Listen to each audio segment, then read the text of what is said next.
What's up YouTube? Welcome to another video. And in sight of all of the storms that kind of went through with the hurricane, I want to express the importance of being able to have stored food in order to prepare for situations like this that there's absolutely nothing that you could do to change them. So I've expressed it multiple times on my channel, the fact that I started preparing food not for an end of the world situation, but I'm a tattoo artist. So in case I would break my hand doing all of the things that I do, just like the accidents that I get into throughout my life, like putting an axe through my leg, these are situations that I might not be able to go to work. So the ability to have a food storage for my family to be able to eat during those periods of time are important.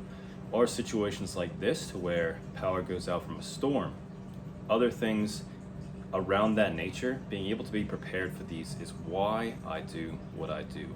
And also being able to give you the knowledge to be able to understand how to do these things is also very important to me. So this video is going to be specifically what I do and how I store my food for long-term storage. So with that being said, the first is in a couple of days. The biggest thing that I do every single month is I'll put $500 back every single month. That I'm able to put $500 into food preservation or anything that I need at our home in order to be able to survive through situations that might come up. So like last month, I put the last 2 months into buying a generator, and then a couple months before that I got some solar panels and everything. So this month, it's time to get back with food. I do have quite a bit of food in storage, but I always make sure I keep up to date and be able to rotate those things in order to have fresh food be able to go into my food storage, so it's not going to go out of date and you're just wasting money for no reason. Also, with all this being said, I will leave the links down below for everything that I got off Amazon to be able to do all of the things that you see in this video. It also does help me out be able to make more content like this and be able to make more exciting things in the future. So it definitely does help me out. Also, if you're new to the channel, make sure you like and subscribe, and also comment down below any exciting things you'd like me to go over in the future. I have plenty of plans for this channel, and even though I just started it 2 months ago, it's actually gotten quite a good footing, so I'm excited to see what the future holds. So let's get into the main reason why you're here, getting into all the facts and knowledge on how to store food for long period shelf life. Also, because of the strike at all the ports and everything, make sure you go out and get yourself some toilet paper and any essentials that you may need involving anything that could potentially be skyrocketing in price, like soap, all of those essential things that will probably go out first when you try to go to the store. So first off, I wanted to go over water storage. So water storage can be tricky because it's very heavy and takes up quite a bit of room. So I use these aquatainers that I'll leave a link down below in the description, and you could look up on your local water company the whole printout of what all's in your water, how much chlorine's in it, and look up the amount that you need in order to long-term storage water. So if the chlorine's high enough in your regular day-to-day water, you could just fill that up and keep it in your closet away from light and everything. I like these containers a ton because they are blue, no light could get in them, so I could just keep them in the closet or keep them under the bed, and they will hold for a really long time. Now I will switch these out every year, so you could use it for camping or anything that you really may need some water for, or you could drink it. Just make sure you are rotating it out about once a year, so it's always going to be fresh. Another thing, when it comes to water, a Berkey is going to be your best friend. I know there's a ton of companies out there, not everyone likes Berkey. It's worked really well for me, so that is the brand that I stick with. I also have a water storage outside that's hooked up to our gutter system. So the water will come off of the roof into the gutters and into a big, huge container that I'm able to keep some water in there if I have to water plants, and I'm not just having to rely on the local water department for my water. So I got my little helper here today, and remember, if you have little ones or little kids, you have to think about this for your food storage as well. So being able to understand what they need, being able to make your own baby food and store that in a way to where they don't go hungry either, because they just can't eat rice like everyone else. You want to say hi? Say hi.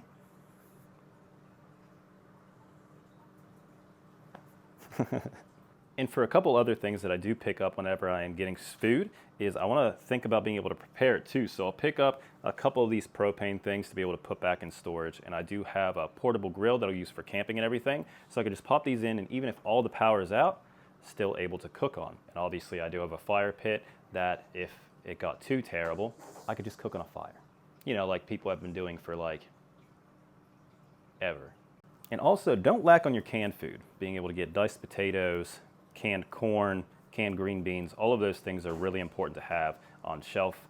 So I do pick up quite a few of these. I like to buy them in boxes, but if they don't have them, I'll just buy them like this. And I have a couple plans on future videos showing you how to be able to build something to hold cans very easily. So that's going to be a future video as well that I use to be able to implement small spaces to keep a ton of cans in. So make sure you stay tuned for that. So now that we have everything, we're going to start preparing them in the bags. So first off, we're going to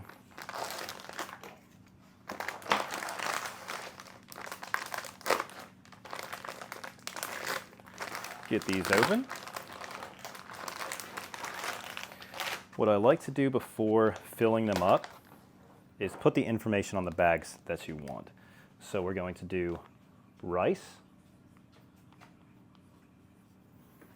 I'm going to do 4 cups in each bag, so I put down 4 cups. We're going to add the date, so it's September 28th, 24. And then underneath here, I like to add the instructions to be able to cook this. So if it's oatmeal, I'll put that on here. For rice, it's going to be 1 cup rice to 1.5 cup water. And then obviously I know to boil it, but you could add boil on there if you want. So instructions are on each bag. So if you gave this to someone or traded it to someone, they would know exactly how to do it. Obviously, a lot of people know how to cook rice. A lot of people out there don't, which is really important. So this is exactly how I set up all of my bags. So now I'm just going to go through and write out a ton of these.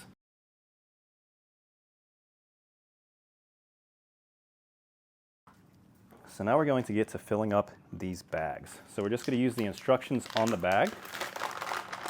And we're going to fill it up 4 cups. Some of these I'll fill up 4 cups, some of them I'll fill up 6. Wanting to just grab one to take camping, I could get the 4 cups because I won't need a lot. If I'm wanting to go longer, I could grab the 6 cups. So it's really nice to have ones in different kind of sizes. So before we seal this up, we want to make sure that we add our oxygen absorbers. So we're throwing one of these in here. So these are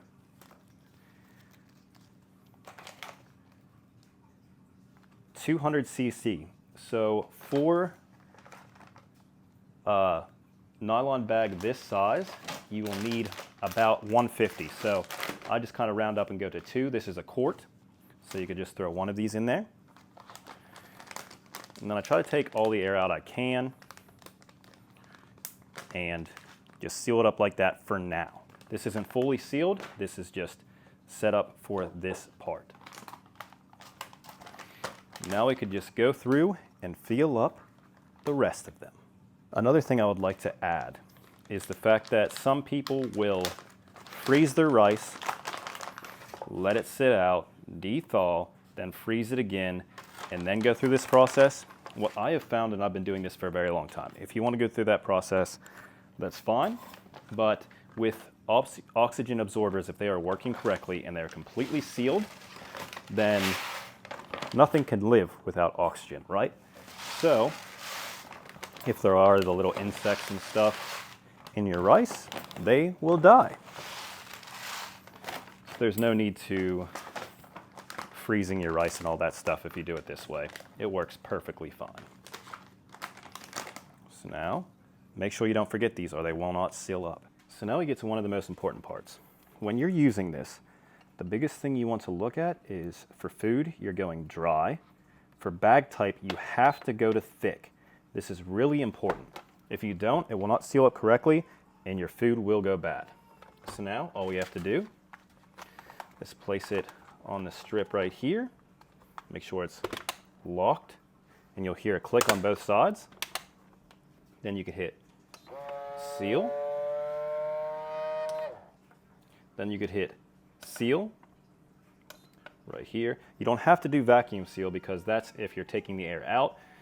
The oxygen absorbers are what's going to do that, so we don't have to worry about that.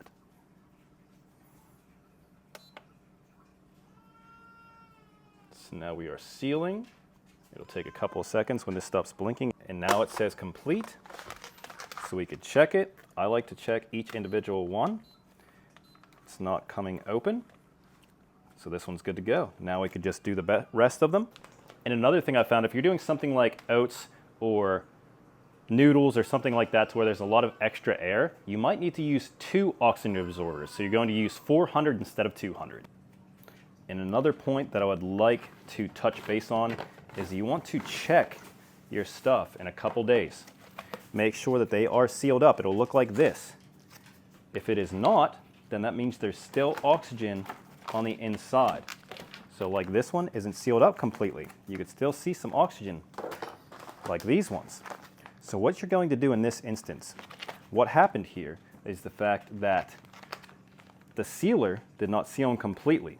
So what happened here is I just forgot to hit that heavy bag and it didn't seal up correctly. So all we have to do to resolve this is open it back up where it didn't seal correctly